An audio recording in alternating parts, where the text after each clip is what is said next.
კავშირის არის 15 ტრილიონი თვლიანი ეროვნული პროდუქტი. 15 ტრილიონი დოლარი. შეერთებული შტატების არის 14 ტრილიონი დოლარი.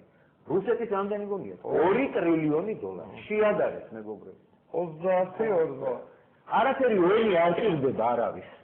და ბომბების ჩამოყრა და ატომური ბომბების გაშენა ერთმანეთზე ეკონომიკური სწორი პოლიტიკის საშუალებით ისე დღეში ჩააგდებენ ასე ვთქვათ თავის მოწინააღმდეგეს რომ აიძულებენ უბრალოდ რომ თავის დახმარებაზე წამოვიდეს. ეს გვინდა ჩვენ. ამოვა ხო ჩვენ რუსეთის წრები კი არა ვარ. რუსეთი მეზობელია, მე ძალიან მინდა რუსეთთან პარტნიორული თანამშრომლობა ჰქონდეს, მაგრამ სტრატეგიული პარტნიორობა მე მინდა ევროკავშირთან. იმიტომ რომ იქ არის სიმდიდრე, იქ არის უზარმაზარი ინვესტიციები, იქ არის ძველი კულტურა, ეთნიკურად ჭრელი და ყველა ეთნიკური ჯგუფი შენარჩუნებულია და ემოლიავებიან და ეთერებიან, ამიტომ ჩვენ განადგურებისა და გადაშენების გზა, ესე ვთქვათ, არ გვემუქრება. ხოლო საწინააღმდეგო შემთხვევაში ჩვენ საერთოდ დავიღუპებით. ამიტომ ეს უნდა გაიაზროს სულ. აქ არის ხოლმე ლაპარაკი, აი თქვენ ნატოს მომხრე ხართ თუ ნეიტრალიტეტის მომხრე ხართ თუ რაღაცა ერთი ამბავი. იცით რა გესმის ძმებო? აგერ ამას ბატონ დაფთეს უნდა დაუტოვო აუცილებლად ეს. იმიტომ რომ ბატონ დაფთეს თუ გაიგებს ამას საქართველოში. ეს არის ნატოსა და აზერბაიჯანისა და ნატოსა და გაგიკვირდება. სომხეთის ურთიერთობის ქრონოლოგია. დინამიკაში. თქვენ რა გონიათ, სომხეთი არ მონაწილეობს ნატოსთან ურთიერთობაში? არა ნახეთ, ისევე მონაწილეობს იგივე თანამიმდევრობა, რაც აზერბაიჯანი და საქართველო. აგერ 2007 წელს ბოლოს შექმნილა ეგ ასე ვთქვათ ნატოს საინფორმაციო ცენტრი. რომელიც პოპულარიზაციას ერევანში, რომელიც პოპულარიზაციას ეწევა. ეს ხალხი ფიქრობს თავის ქვეყანაზე, ის კი არ ქონდათ როგორც სააკაშვილის დროშა ზემოთ აწეული ნატოსი შეერთებული შტატების ერთხელში და მეორეში ყვიროდა იმას რომ ნატოში მივდივარო. ყვირის ვინმე ამას? შუმა დაკეთებენ. ყველა აკეთებს თავის საქმეს, მაგრამ დღეს მის გამოდის და ლაპარაკობს სააკაშვილის ჩათვლით. რომ ჩვენი სტრატეგიული ამოცანა არის ისევ ნატო და ამას ღიალებენ და არის ერთი ამბავი, ყველა არის რუსეთის ასე ვთქვათ მომხრე. გამიგერეთ მეცეთ, იმიტომ რომ ეს ვინც ახლა ღიას ამას ყვირის, ყველა ხალხს რუსეთის ინტერესებზე. იმიტომ რუსეთის აქვს ერთადერთი მოტივი საქართველოსთან, ესე იგი ღიას ლაპარაკისა, რომ ვიღაცა აპირებს მის სასიცოცხლო ინტერესებში შემოჭრას სამხედრო თვალსაზრისით და ეს არის ნატო. თქვენ აი ხალხო რა, ეს თქვენ რა აზერბაიჯანი და სომხები უჭკუო ხალხი გონია? იგივე დონეზე მიდიან დაახლოებით საქართველო? არა. ესე როგორ შეიძლება რა? მეორე ერთი. მე არ მინდა ხა გვარების დასახელება სხვათა შორის რა. თქვენ იცით რა ხელშეკრულებები აქვს საქართველოს დღევანდელ ხელშეკრულებას დაფორმებიდან. ნუ ახლა ვის აქვს მონაწილეობა, მას ხალხი ვილაპარაკე მოვა დრო. მაგისი აქ ძალიან იჭიმებიან ხოლმე.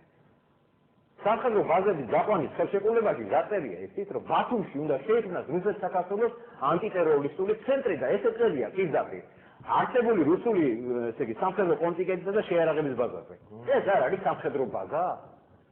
ანუ ერთი ხელით ვითომ გაიყვანეს სამხედრო ბაზა და მეორე ხელშეკრულებით, რომელსაც პარლამენტმა გაუკეთა რატიფიცირებას, საქართველოს საქართველოს და დუმის პარლამენტმა გაუკეთა ამ ხელშეკრულებას. რა თქმა უნდა. ხო და გამოვიდნენ და ილაპარაკონ ამაზე. ეს რას ნიშნავს? ეს ნეიტრალიტეტია, ნატოსკენ წასვლა, თუ რას ნიშნავს? ამიტომ თავგზას მიუგნებს ადამიანებს რა. საიგე, რეალურად ამ ხელშეკრულებით თუ ეს შეცვლდა. ჩვენ რუსეთის სამხედრო სივრცეში ვჩვენთ რეალურად. კი არის რომ მაგით ამას დაიყიდა ეს დოკუმენტი და ბატონ დავით არა ახლა უამრავ ადამიანს უნდა საქართველოს პრეზიდენტობა. ხო? ასე ვთქვათ რომ ვისაც ოდნა მაგას ტელევიზორში თქვენი გამოუყვია, ყველას გონია რომ უნდა იყოს პრეზიდენტი, ხო? ხო და ამიტომ მე აი გამოვიდა ერთი კითხეთ, აი ეს ხელშეკრულება, ეს ვალდებულება აქვს სააკაშვილმა აკიდა ხელისუფლებას. ხო? სააკაშვილმა აკიდა მომავალ ხელისუფლებას. რომ მოხვალ რა ძმაო, რასიზმ შენ რუსეთს დაგიყენებს საკითხავ. ეს ოფიციალური ვალდებულება გაქვს აღებული. რას უპასუხებს ერთი მაინტერესებს, რომ ისე მუსტების ხნევას დაიწყებს და იმერ თვალების ბრია.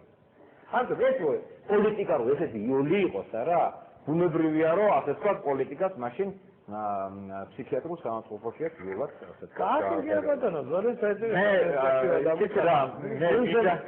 ერთი რამე მინდა თქვა რომ სიტუაცია ეხლა მიუხედავად ყველაფერს, აი ამდენი ხო აი ტერიტორიები წაიღო ეს ასე თქვა სამხედრო ბაზების შექმნას აპირებენ და რაღაც ესეთი რაღაც მიუხედავად ამისა მე უნდა გითხრათ რომ ყველაფერი მაინც იქიდან მიდის ყველაფერი რომ ამ მაქსიმუმ 5 წლის განმავლობაში ყველაფერი გაიყვება და აი მაშინ დაიწყება რეალურად ასე თქვა ჩვენი წინსვლა. ყველაფერი ისე იქნება როგორც ჩვენ გვინდა, მაგრამ თავარი არის ძმებო, რომ სწორედ განსაზღვროთ ჩვენი ორიენტაცია, ჩვენი პოლიტიკური შეხედულებები. დაანებეთ აი ამ მინისტრი ხარ, ამ ყოფილ საბჭოთა კავშირის ესე იგი არ იქნება ეს, აღარ იქნება და რუღარ მინისტრი ხარ თამას და განსაკუთრებით უფრო საუბარს გეუბნები. არ იქნება, აღარსად აღარ არის და იმიტომ.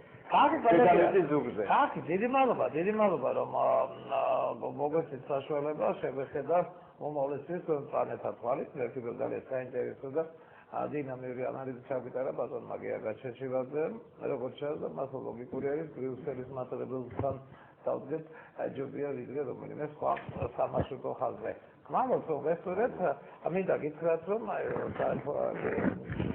გადასახადის შემდგომ საფრანგეთის საგამოძიებო ფილმის პრეზენტაცია, რომელიც დღეშობთა სახელმწიფო კონფერენციაში მის შენება იქნება შეესაბამება შეუყურებთ, განაცხადეთ საინტერესო საგამოძიებო მასალას ნაიხილავთ. გმავალთ, კარგად დამდებოდეთ. 2001 წელს ქართული ფეხბურთის ისტორიაში ყველაზე ძვირადღირებული ტრანსფერი განხორციელდა. კახი კალაძე კიევის დინამოდან იტალიის მილანმა შეიძინა.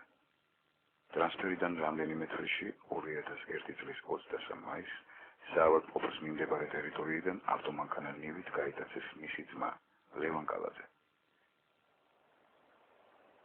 იმავე საღამოს ვაჟა-ფშაველას ძეგლთან კალაძეების ოჯახმა მიიღო შეტყობინება, რომლის მიხედვითაც გამტაცებლები ლევან კალაძის დაბრუნებაში $600,000 ითხოვდნენ.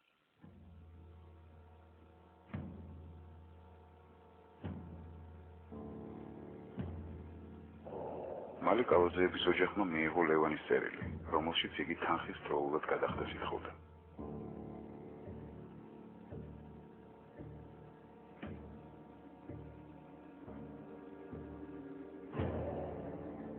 გადაცებიდან მე-19 დღე შინაგან საქმეთა სამინისტრომ ძევლის გამოსყიდვის ოპერაცია დაიწყო. გული გამტაცებლებისთვის ხობის მიმდებარე ტყეში უნდა გადაეცა, მაგრამ ლევანის მამა კარლო კალაძე პოლიციელებმა ტყეში არ შეუშვეს. ოპერაცია ჩაიშალა. გამტაცებლების კვალი გაქრა. გამოძიება რამდენიმე წლის განმავლობაში უშედეგოდ მიმდინარეობდა. კალაძეების ოჯახის საქმის გახსნას მოითხოვდა. კახი კალაძემ განაცხადა, რომ უარს იტყოდა საქართველოს მოქალაქეობაზე, მაგრამ საქმე არ გაიხსნა.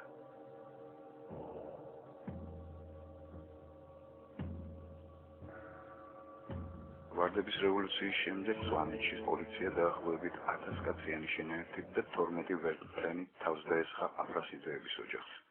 თავდასხმის შედეგად დაიღუპა აფრასიძეების ოჯახის უფროსი, წარსულში ძებნილი და შემდეგ გამოძიების მიერ უდანაშაულოდ მიჩნეული ევგენი აფრასიძე.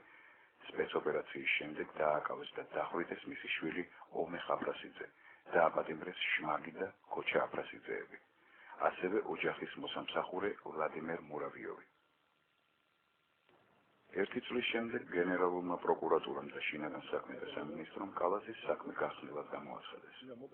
აქვე აღინიშნა, რომ საქმის გახსნა საფუძვლად დაედო შინაგან საქმეთა მინისტრის მოადგილის ლევან გვაზავას მიერ განხორციელებული ოპერატიული საქმიანობა. დღეს ჩემი მოადგილე ლევან გვაზავა კრიმინალის დეპარტამენტის თანამშრომელთან ერთად ყოფებოდა მესტის რაიონის სოფელ ეწერის აფრასიძეების სახლის მიმდებარე ტერიტორიაზე და წინასწარ ინფორმაციის საფუძველზე მოხდა სამარხის აღმოჩენა და სამარხში აღმოჩენილია 8 ადამიანის გვამი. სამართალდამცველებმა საქმის გახსნის მტკიცებულებად აფრასიძეების ეზოს მახლობლად აღმოჩენილი ადამიანის ძვლები წარმოადგენეს, რომლებიც თითქოს აფრასიძეების ყოფილი მოსამსახურის მურავიოვის დახმარებით აღმოაჩინეს. ამ ვიდეო ჩანაწერზე მურავიოვი აცხადებს, რომ კალაძის საფლავის